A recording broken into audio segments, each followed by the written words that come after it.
Hi everyone, my name is Judy and I'm the owner of J Bear, and this is my first video, so I'm a little nervous, so please don't be too harsh on me. A little bit about me and J Bear.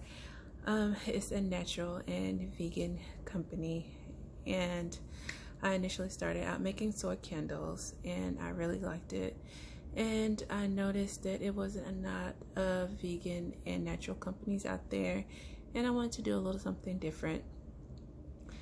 I started making body butters, bath bombs, and soaps, and I really enjoyed it. So I wanted to kind of share my love for it with other people. It was a lot of trial and error, a lot of reading, a lot of research, but I got the hang of it. And many people started to recognize me and started to ask me, how did I do it? So I wanted to share my experiences with people, and here I am. So initially this was supposed to be just a soap cutting video, but I decided to insert a clip that I put on my Instagram. You can see the link below, and you can see my site below too. So please click on there, and I hope you like my products.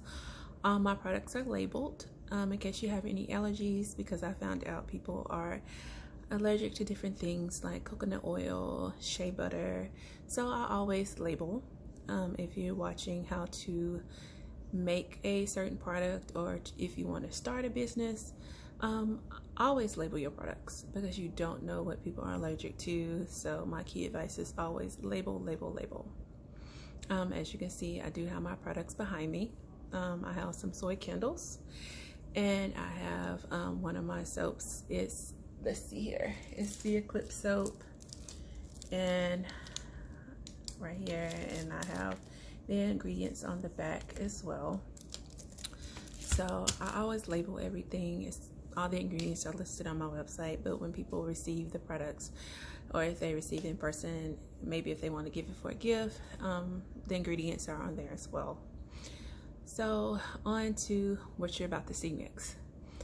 The slideshow is basically a little slideshow of a hot process soap. The soap is rose soap. One of my customers wanted me to make it for them. Hot process, I believe, is one of the easier methods of how to make soap. It's basically in a crock pot, and this crock pot is only used for soap making. It's basically when you combine your oils in a crock pot, and then you add your lye mixture, which is a distilled water or milks with lye mixture, and that's basically putting that oil mixture in your oil and your lye, and mixing that together in your crock pot. See, first time, I'm nervous, I'm gonna make mistakes. And you mix that together. In my video, I actually added a little coconut milk in my oils. So that's what's in that little white container that I'm adding in there. I like coconut milk, and I add that to some of my products as well, and it's actually on my label in case people are allergic to coconut milk. So that's what the white container is, with the white substance that I'm adding in there. And if you add coconut milk, make sure it's cold when you add it. It's better that way, because you don't want to get it too hot, and then too, you have to pay extra attention to it, because you don't want it to burn, and when it burns, it stinks. So add it when it's cold. Once that's added in there, you're gonna stir it with your hand mixer. Some people use a whisk, but I use a hand mixer, and you're gonna stir it to trace, and then you're gonna put the lid on it, and you're gonna let it cook. Usually with the crock pot, it usually cooks for about 45 minutes to an hour and 15, depending on your crock pot. So let it cook for that long, but in between that time, you're gonna come back in and you're gonna watch it, because if you don't watch it, it can overflow. And I got distracted by my 2-year-old, so I did do that towards the end. But you're gonna go in between, and you're gonna stir it, and make sure you get the bottom of your crock pot, because you don't want to waste soap, and soap can stick to the bottom of the ring. But do that.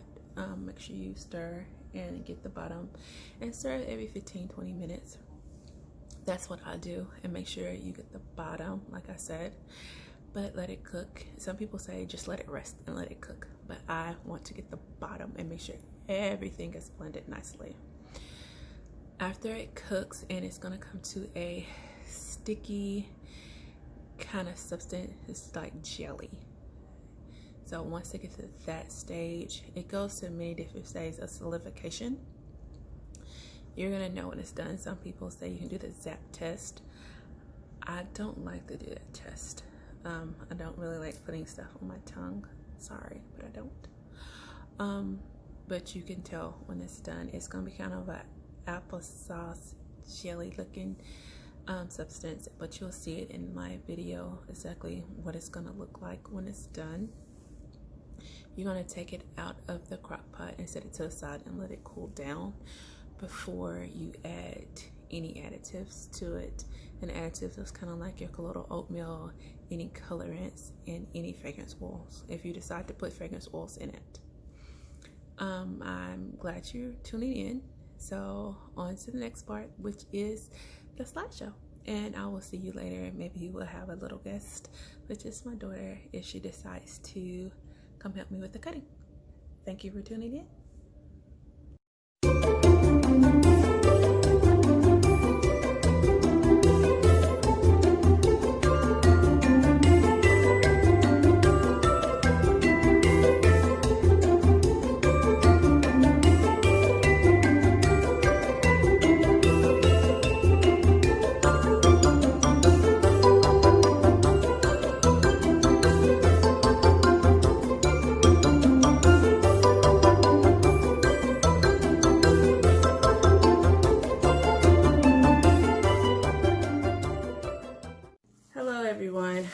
I'm back, and this is my daughter.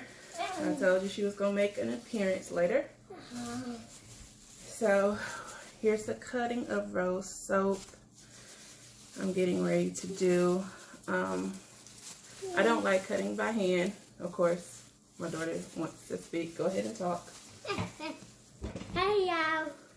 And she does have her gloves on, and she's assisting me with my cutting. So I have lined it up. I want to say this is a 12 bar cutter. And I'll try to find the guy who actually made this for me. It's made out of acrylic, and I love it because I cannot cut a bar straight to save my life. So here we go. I'm lining it up, as you can see. Pressed it all the way to the back. And I usually save one of the ends for myself, or I just give it away, or I use it as a tester bar. So, yeah. Okay? So, yeah. Okay. And we're going to cut through it. That's amazing.